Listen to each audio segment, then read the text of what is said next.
नमस्कार आसंतु आज आम एक बहुत पुराणा किंतु शक्तिशाली कहानीर गभीरता को बुझिबा। एटा हेउची परिश्रम और दायित्वबोधर कहानी। गोटे एमिति कहानी जहाँ आज भी आम जीवन पाई सेतिकी ही जरूरी। तेबे चलंतु देखिबा एथरु आमे कोन शिखि पारिबा। तेबे कथा हेउची एटा खाली गोटे पिलादिनिया गप नुहे। एहा भितरे एमिति एक शिक्षा लुचि रहिछि जहाँ आम क्यारियर, आमर फाइनेंशियल प्लानिंग एपरिकी आम व्यक्तिगत जीवन को भी गभीर भावे प्रभावित करे। तेबे आसंतु आउ डेरी नकरी देखिबा एही दुई पक्षींक यात्रा आमको केउ बाट देखाउछि। तेबे कहानीर आरंभरे अछंती दुईटी मुख्य चरित्र।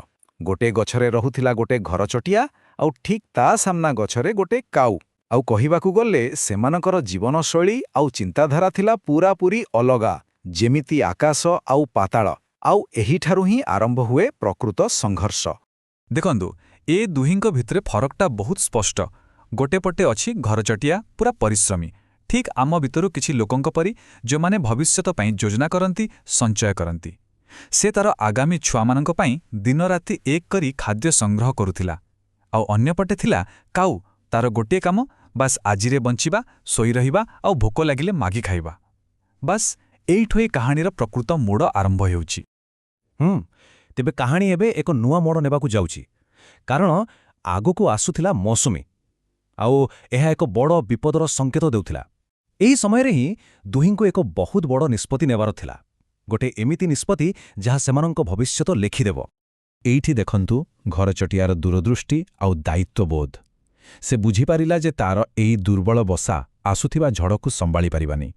से जानिथिला जदि से एबे किछि न करे ताहाले तार सबु अंडा, तार आगामी परिवार सबु किछि नष्ट होइजिब। आउ एही चिंता ही ताकू कठिन परिश्रम करिबा पई बाध्य कला। आउ तार समर्पण देखिबा भଳି थिला। से गोटे प्लान करी काम कला। प्राय मासे काल कठिन परिश्रम करी से तैयारी कला गोटे पक्का मजबूत घर। निज भविष्यत को सुरक्षित करिबा पई तार एई चेष्टा कोन प्रशंसा योग्य नुहे। एटा थिला तार लॉन्ग टर्म इन्वेस्टमेंट भविष्यत पई। हेले जेतेबेले घरचटिया काऊ को बुझेइबाकू गला, ताकू सतर्क कराइबाकू चेष्टा कला। जानिछंती काऊ कोन कहिला? कहिला, तुमे मते मो काम कुह नाही, जेबे वर्षा आसीबो मु देखिबी। बास एही गोटिए लाइन रे तार अहंकार और दूरदृष्टिर अभाव सबु जଣା पड़ुछि।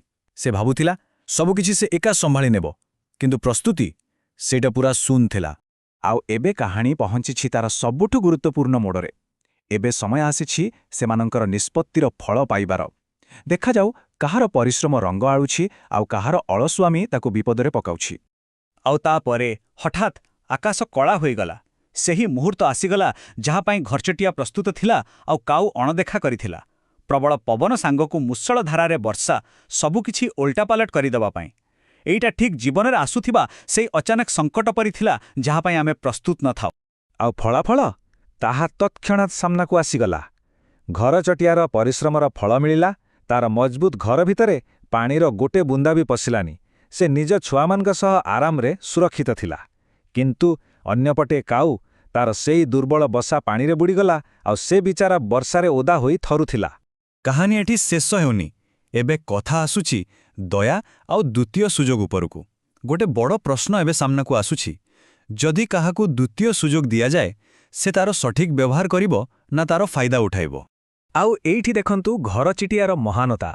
एते अपमान परे भी काऊर सेई खराब व्यवहार सत्वे से दया देखायला। से केवल सेई थरुथिबा काऊकू निज घरे आश्रय देलानी, बरम कथा भी देला जे वर्षा छाड़िबा परे दुहे मिसी ता पाई गोटे नुआ घर तैयारी करिबे।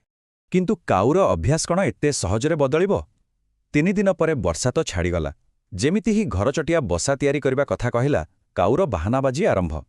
प्रथमे कहिला मोते ज्वर, तापरे कहिला मो मुंड बिंधुछि, आउ शेषरे सबुठु बड़ मिछ कहिला कि ता बसारे गोटे साप अछि। एसबु कौन थिला? केवल कामरू खसिबार बाहाना। आउ एइटा थिला कहानीर टर्निंग पॉइंट। घरचटियार आखि खोलीगला।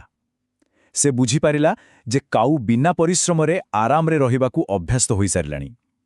आउ तार दयाकू दुर्बलता बोली भाबुछि। तार साहाଯ୍ୟ काऊर खराब अभ्यासकू कमेइबा बदलरे उल्टा बढ़ाउछि। तेबे एबे आसुछि कहानीर शेष पर्याय। जेतेबेले दया काम देलानी, घरचटिया बाध्य हेला एक कठोर निष्पत्ति नेबा पाई। एबे समय आसीथिला एक कठिन शिक्षा देबार। हेले मने रखंतु ଘରଚଟିଆ ଯାହା କରିବାକୁ ଯାଉଥିଲା ସେଟା ନିଷ୍ଠୁରତା ନଥିଲା, ତାକୁ କୁହାଯାଏ ଟଫ୍ ଲଭ୍ ବା କଠୋର ସ୍ନେହ। ଜାଣନ୍ତି, ବେଳେବେଳେ କାହାକୁ ସାହାଯ୍ୟ କରିବାର ସବୁଠୁ ଭଲ ଉପାୟ ହେଉଛି ତାକୁ ତା ସମସ୍ୟାର ସମାଧାନ ନିଜେ କରିବାକୁ ଦେବା, ତାକୁ ତା କର୍ମର ଫଳ ଭୋଗିବାକୁ ଦେବା। ଆଉ ଏଥର ଯେତେବେଳେ କାଉ ପୁଣି ଏକ ମିଛ ବାହାନା ନେଇ ଆସିଲା, ଘରଚଟିଆ ବି ଠିକ୍ ସେଇଆ କଲା। ସେ କହିଲା କି ତା ଛୁଆମାନେ ଅସୁସ୍ଥ, ତେଣୁ ସେ ଘରକୁ ଆସିପାରିବନି। ମାନେ ସେ ଜାଣିଶୁଣି ସାହାଯ୍ୟ କରିବା ବନ୍ଦ କରିଦେଲା, କାରଣ ସେ ଚାହୁଁଥିଲା କାଉ ଏଥର ନିଜ ପରିସ୍ଥିତିକୁ ନିଜେ ସାମ୍ନା କରୁ। ତେବେ ଏବେ ଆମେ ପହଞ୍ଚିଛେ କାହାଣୀର ସମାଧାନରେ। ଦେଖିବା କାଉର କି ପରିବର୍ତ୍ତନ ହେଲା, ଆଉ ଏ କାହାଣୀରୁ ଶେଷ ଶିକ୍ଷା କ'ଣ ମିଳିଲା। ଯେତେବେଳେ କାଉକୁ ଆଉ କୌଣସି ସାହାଯ୍ୟ ମିଳିଲାନି, ସେ ଭୋକରେ ଛଟପଟ ହେଲା, ଆଉ ଶେଷରେ ସେହି ଭୋକ ହିଁ ତାକୁ କାମ କରିବାକୁ ବାଧ୍ୟ କଲା। ସେ ନିଜେ ଦାନା ଖୋଜିଲା, ପେଟ ଭରିଲା, ଆଉ ଏହା ଦେଖି ସବୁଠୁ ବେଶି ଖୁସି କିଏ ହେଲା ଜାଣନ୍ତି? ଘରଚଟିଆ। ଆଉ କିଛିଦିନ ପରେ ସେଇ ଅଳସୁଆ କାଉ ପରିଶ୍ରମ କରି ଘରଚଟିଆ ଭଳି ହିଁ ଗୋଟେ ମଜବୁତ ଘର ତିଆରି କରିପାରିଲା। ତେବେ ଏ ପୂରା କାହାଣୀରୁ, ଏ ଯାତ୍ରାରୁ ଶେଷରେ ଶିକ୍ଷା କ'ଣ ମିଳିଲା? ଏ ଘରଚଟିଆ ଆଉ କାଉର କାହାଣୀ ଆମକୁ କେଉଁ ଗୁରୁତ୍ୱପୂର୍ଣ୍ଣ ସତ୍ୟ ବିଷୟରେ କହୁଛି? ଶିକ୍ଷା ଏକଦମ ସ୍ପଷ୍ଟ ଆଉ ସରଳ। ନିଜ ଜୀବନକୁ ନିଜ ପରିଶ୍ରମରେ ଗଢ଼ିବା ଦରକାର, ଅନ୍ୟ କାହା ଉପରେ ନିର୍ଭର କରି ନୁହେଁ। କାରଣ ମନେ ରଖିବା ଉଚିତ ଯେ ପ୍ରକୃତ ମହାନତା ଆଉ ଆତ୍ମସମ୍ମାନ କେବଳ କଠିନ ପରିଶ୍ରମରୁ ହିଁ ଆସେ। ଏହା ହିଁ ହେଉଛି ଆତ୍ମନିର୍ଭରଶୀଳତାର ପ୍ରକୃତ ମନ୍ତ୍ର।